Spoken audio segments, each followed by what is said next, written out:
बात है 22 अप्रैल की। मंगलवार का दिन था। दोपहर के ठीक 2:45 हुए थे। देश के अलग अलग कोण से आए हुए 40 से ज़्यादा लोग एक ई ग्रुप के साथ कश्मीर के वादियों में घूमने आए हुए थे। जगह थी पहलगाम की बेसरान घाटी। नीला आसमान और ठंडी हवा और चारों तरफ फैली हरियाली। माहौल एकदम शांत और सुकून भरा था। कुछ टूरिस्ट खुले मैदान में मस्ती कर रहे थे तो कुछ स्थानीय दुकानों के बाहर कुर्सियों में बैठकर नज़ारे ले रहे थे। लेकिन तभी उस शांति को चिरती हुई डरावनी आहट आई।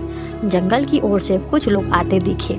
सेना की वर्दी पहने हुए, चेहरों पर नकाब। पहले तो लगा शायद आर्मी की कोई पार्टी हो, लेकिन कुछ ही पल में सच्चाई सामने आ गई। वो आतंक थे। तुम्हारा नाम क्या है? आईडी दिखाओ, कलमा सुनो। इस तरह के सवालों के साथ उन्होंने एक एक कर लोगों से पहचान पूछनी शुरू कर दी।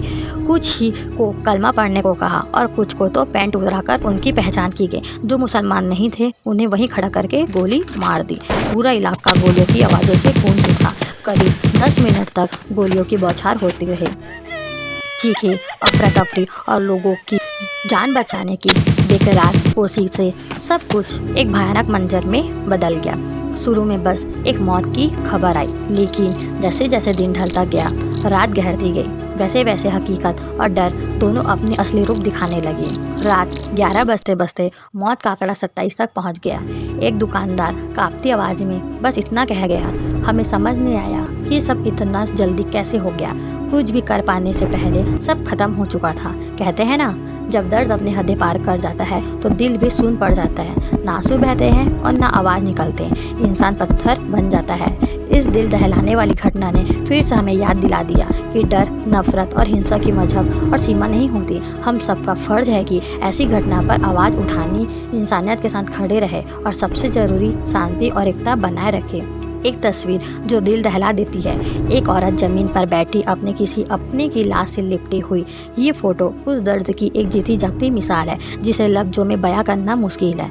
रिपोर्ट बताती है कि मारे गए ज़्यादातर लोग पुरुष थे और हैरानी की बात यह है कि जब हमला शुरू हुआ तब वहाँ मौजूद टूरिस्टों को ये समझ नहीं आया कि असल में ये हो क्या रहा है। वजह है, हमलावरों ने सेना की वर्दी पहन रखी थी, चेहरे मास्क से ढके हुए थे। सब कुछ इतना अचानक हुआ कि कोई कुछ समझ पाता उससे पहले सब कुछ बदल चुका था। महाराष्ट्र की पुणे से आई आशा नाम की महिला जो अपने परिवार के साथ पहलगामा की वादियों में घूमने आई थी, उन्होंने मीडिया को रोते हुए बताया है कि हम समझ ही नहीं पाए कि ये आर्मी है या कोई और। जब उन्होंने सिर्फ मर्दों को उठाना शुरू किया तब शक हुआ। फिर उन्होंने जबरन कलमा पढ़वाना शुरू किया। जो नहीं पढ़ पाए उन्हें गोली मार दी।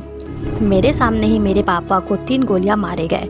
अब सवाल केवल ये उठता है कि ये हमला महज इत्तेफाक था या फिर एक सोची समझी साजिश। क्या कश्मीर ने ये कत्ल आम किसी बड़े मकसद का था? चलिए आपको 2 थ्योरी के माध्यम से समझाते हैं। और हाँ, ये भी जानने की कोशिश करेंगे कि आतंकवादियों ने 22 अप्रैल का दिन ही क्यों चुना। सबसे पहली बात, आपको ये जानकर हैरानी होगी कि अमेरिका के उपराष्ट्रपति इस भारत के दौरे पर है और इसी दौरान ये हमला होता है। क्या ये महज टाइमिंग मैच होता है या किसी को मैसेज देने की कोशिश है? दूसरी थ्योरी और भी चौंकाने वाली है। ठीक वैसे ही जैसे 20 मार्च 2000 को हुआ था।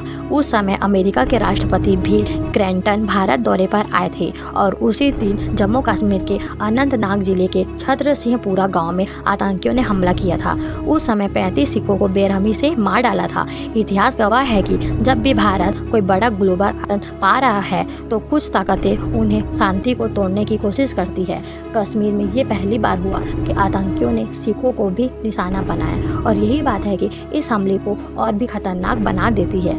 अब जरा सोचिए, अमेरिका के उपराष्ट्रपति जब भारत के दौरे पर हो, उनके लिए पूरी सिक्योरिटी मशीनरी एक्टिवेट होती है। उनके आने से पहले ही C-17 ग्लोबल मास्टर विमान भारत पहुंच चुके थे।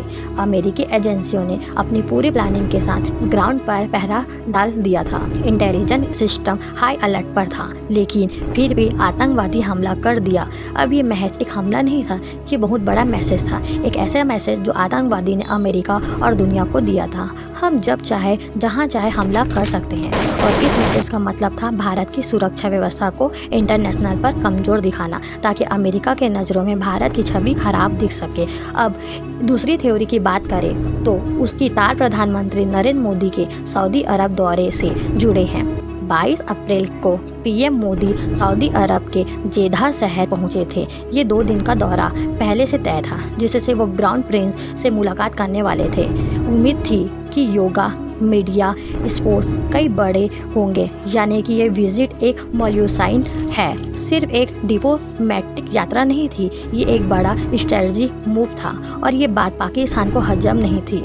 नोवा इंडस्ट्री के डायरेक्टर और पाकिस्तान पॉलिटिकल एनालिटिक ने साफ कहा है कि पीएम मोदी का सऊदी पाकिस्तान के लिए एक बड़ा चुनौती है। खबर तो ये भी है कि सऊदी अब पाकिस्तान नागरिकों के लिए वीज़ा और अन्य नियमों को सख्त कर रहा है और इस समय भारत सऊदी अरब के साथ अरबों डॉलर की डील करने वाला है। तो ऐसे वक्त में आतंकियों ने 22 अप्रैल का दिन चुनकर ये दिखाया है कि कश्मीर का मुद्दा मरा नहीं है, हम यहाँ हैं और जब ज़रूरत पड़ी अपनी मजबूती को दुनिया को याद दिला सकते हैं। ये सिर्फ भारत को नहीं, मिडिल ईस्ट के मुस्लिम देशों को भी सीधा मैसेज था, जो अब भारत के साथ खड़े होते हुए दिख रहे हैं। Retire lieutenant general Sanjay ji का साफ कहना है कि इस हमले की टाइमिंग और तरीका देखो, सब कुछ बहुत सोच समझ के लगता है। और बात भी सच है कि जब भारत के प्रधानमंत्री नरेंद्र मोदी मिडिल ईस्ट के आम दौरे पर होते हैं, तभी कश्मीरी में आतंकी हमला हो जाता है।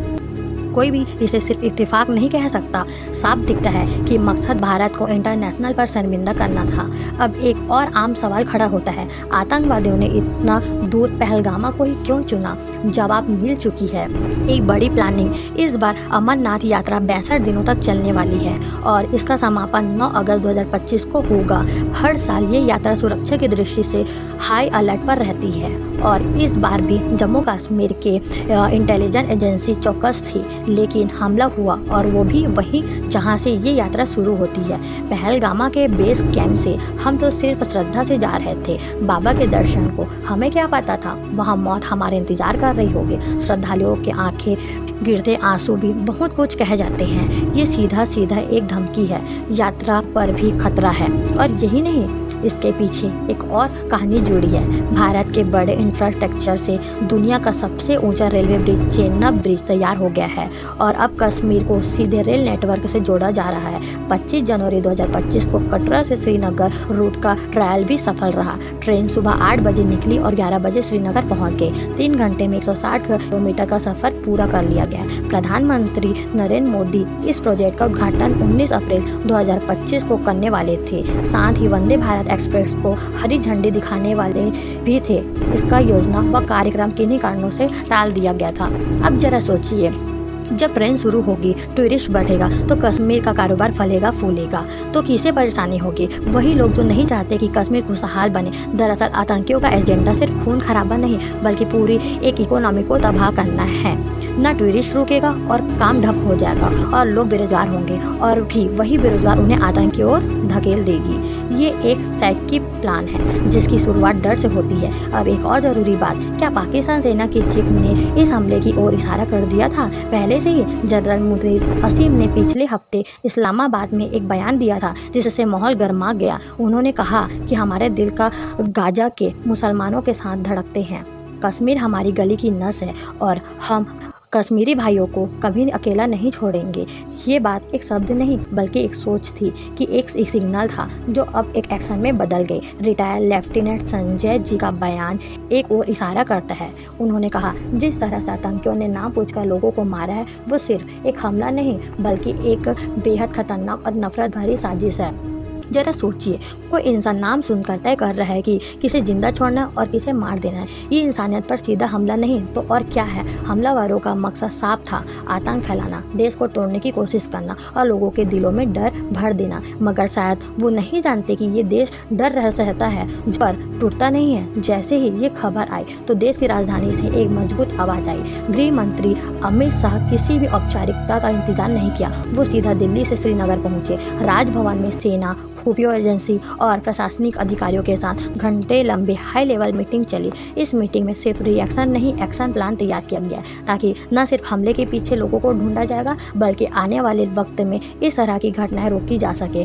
NIM की टीमें भी उस दिन पहलगामा पहुंचे जहां ये हमला हुआ था। अब हर एंगल से जांच हो रही है, तकनीकी साक्ष्य, जस्मदीद गवाह, फोन कॉल और सबकी खंगाला जा रहा है। इस हमले के बाद दिल्ली, मुंबई, बेंगलुरु, चेन्नई और लखनऊ जैसे शहरों में हाई अलर्ट जारी किया है। रेलवे स्टेशन, एयरपोर्ट और भीड़ भाड़ इलाकों में सुरक्षा और सख्त कर दी गई। इसी बीच प्रधानमंत्री नरेंद्र मोदी, जो उस वक्त सऊदी अरब के दौरे पर थे, अपनी यात्रा बीच में छोड़कर तुरंत भारत लौट आए। उन्होंने साफ कहा, जो लोग इस हमले के पीछे हैं उन्हें किसी भी कीमत पर छोड़ा नहीं जाएगा। भारत का हर नागरिक सुरक्षित है और हम उसकी सुरक्षा के लिए हर हद तक जाएंगे।